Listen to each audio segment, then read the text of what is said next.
Hello friends, કેમ છો બધા? આઈ હોપ કે તમે બધા મજામાં જશો। આજે મેં નાયલોન ખમણ બનાવ્યા છે, જેની રેસીપી હું તમારી સાથે શેર કરીશ। રેસીપી ગમે તો વિડીયોને લાઇક અને શેર કરવાનું ભૂલતા નહીં।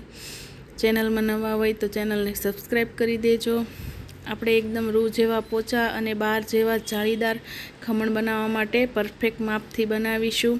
તો આપણે 2 વાટકી બેસન લીધો છે, જે એકદમ બારીકવાળો બેસન આવે એ જ લેવાનો છે। तो આપણે ઘરની કોઈ પણ 1 વાટકી હોય એનાથી માપ કરીશું। 2 વાટકી આપણે લોટ લઈશું અને લોટને ચાળવો જરૂરી છે। તો આપણે લોટને ચાળી લઈએ।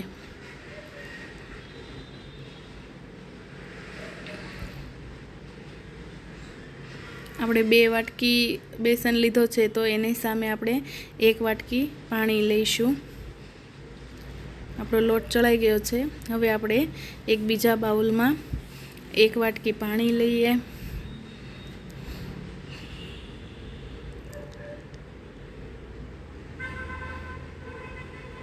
हवे आपणे एमां 3 टेबलस्पून जेटली खांड एड करी दईशुं अने 1 चमची आपणे લીંબુના फूल, લીંબુના सत अथवा तो साइट्रिक एसिड ए आपणे एड करी दईशुं।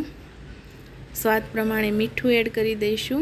घणा लोको साइट्रिक एसिडना बदले ईनो ले छे, पण एनाथी एवुं रिजल्ट नथी आवतुं, जाळीदार सरस बनता नथी। तो आपणे साइट्रिक एसिडनो उपयोगथी नायलोन खमण बनावीशुं। हवे आपणे 1 चमची जेटलुं तेल एड करी दईशुं। तेल आपणे मगफळीनुं ज लईशुं। सरस रीते खांड एकदम ओगળી जाय एटले आपणे एमां लोट एड करी दईशुं अने एक सरस बेटर बनावी लईशुं।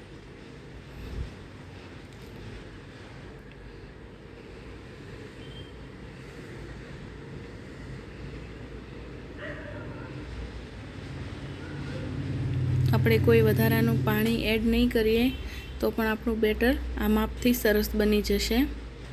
હવે આપણે બેટર એકદમ સરસ બની ગયું છે, એને 10 મિનિટનો રેસ્ટ આપીશું।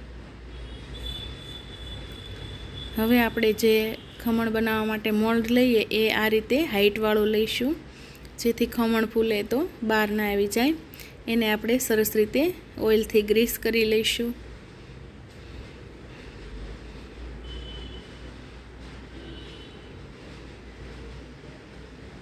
આપણે બેટરને 10 મિનિટનો રેસ્ટ આપી દીધો છે।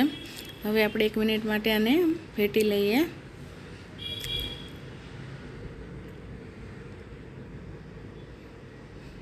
હવે આપણે સ્ટીમરને એકદમ સરસ રીતે ગરમ કરી લીધું છે। સ્ટીમરને ગરમ કરવું પણ ખૂબ જ જરૂરી છે। સ્ટીમર ગરમ થઈ જાય પછી જ આપણે એમાં 1 ચમચી બેકિંગ સોડા એડ કરી દઈશું અને એની ઉપર 2 થી 3 ચમચી જેટલું પાણી એડ કરી દઈશું અને સરસ રીતે મિક્સ કરી લઈશું, એટલે આપણા સોડા એકદમ એક્ટિવ થઈ જશે। અને તમે જોઈ શકો છો કે બેટરનો કલર પણ એકદમ લાઇટ થઈ ગયો છે। હવે આપણે સોડાને 1 મિનિટ માટે સરસ રીતે મિક્સ કરી લઈશું। એકવાર સોડા એડ કર્યા પછી આપણે થોડી પણ વાર નહીં કરીએ અને ફટાફટ આપણે એને સ્ટીમ કરવા માટે રાખી લઈશું। આપણા સોડા સરસ રીતે મિક્સ થઈ ગયા છે। હવે આપણે મોલ્ડમાં બેટરને કાઢી લઈએ।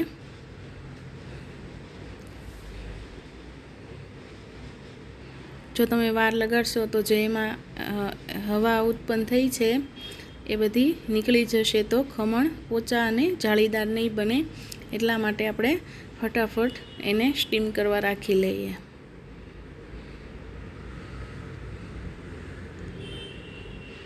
હવે આપણે 2 વાર ટેપ કરી દઈએ, જેથી એમાં બબલ્સ હોય એ નીકળી જાય। અને હવે આપણે સ્ટીમરમાં એને 25 મિનિટ માટે સ્ટીમ થવા દઈશું।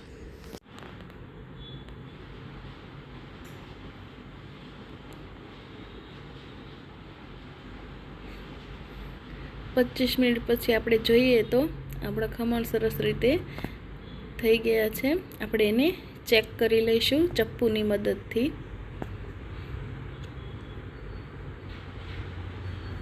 આપણી ચપ્પુ એકદમ ક્લિયર આવે છે, એટલે આપણા ખમણ એકદમ રેડી છે। આપણે એને ઠંડુ થવા દઈશું અને આ રીતે સાઈડથી ચપ્પુ લગાવી દઈશું, જેથી ઇઝીલી અનમોલ્ડ થઈ જાય. હવે આપણે ચોપિંગ બોર્ડ ઉપર એને અનમોલ્ડ કરી લઈએ.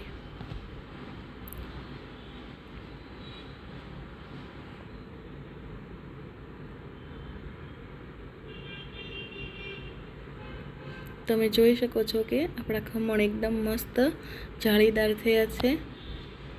હવે આપણે એને પલટાવી દઈશું. એકદમ કેરફુલી કરવાનું છે, નહીં તો આપણા ખમણ તૂટી શકે છે. હવે આપણે ખમણને ઠંડા થવા દઈશું અને એના માટે એક વઘાર કરીશું. એક પેનમાં આપણે 1 ચમચી તેલમાં 1 ચમચી રાઈ, હિંગ, લીમડાના પાન અને લીલા મરચાંથી વઘાર કરીશું. હવે આપણે એમાં અડધા કપ જેટલું પાણી એડ કરીશું અને 1 ટેબલસ્પૂન આપણે ખાંડ એડ કરીશું અને પાણીને સરસ રીતે આપણે ઉકાળી લઈશું.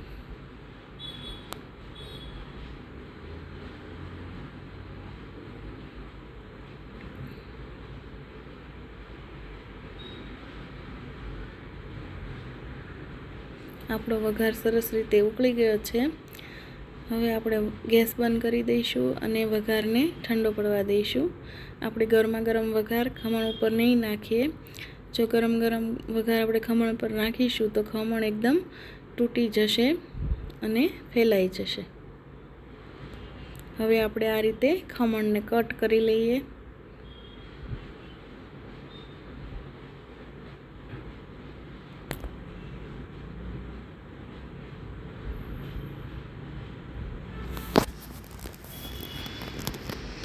તમે જોઈ શકો છો કે આપણા ખમણમાં એકદમ મસ્ત જાળી પડી છે.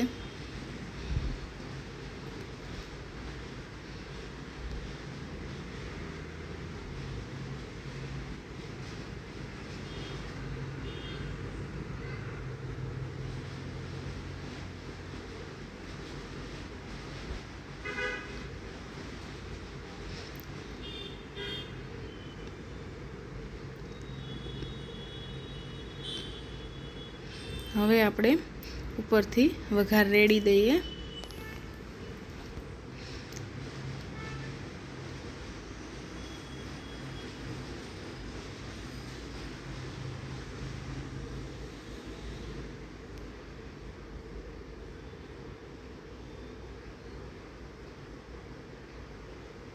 ખમણને વઘાર કરવો ખૂબ જ જરૂરી છે, નહીં તો આપણને ખાતી વખતે ગળામાં અટકે છે. એટલે આ રીતે વઘાર કરવો ખૂબ જ જરૂરી છે. હવે આપણે એમાં ફ્રેશ લીલા ધાણા એડ કરી દઈશું. આપણા ખમણ રેડી છે. મિત્રો, તમને મારો વિડીયો ગમ્યો હોય તો લાઈક, શેર અને સબસ્ક્રાઈબ કરી દેજો. કમેન્ટ કરવાનું ભૂલતા નહીં. મળીશું આપણે એક નવા વિડીયો સાથે. Thank you. Bye bye.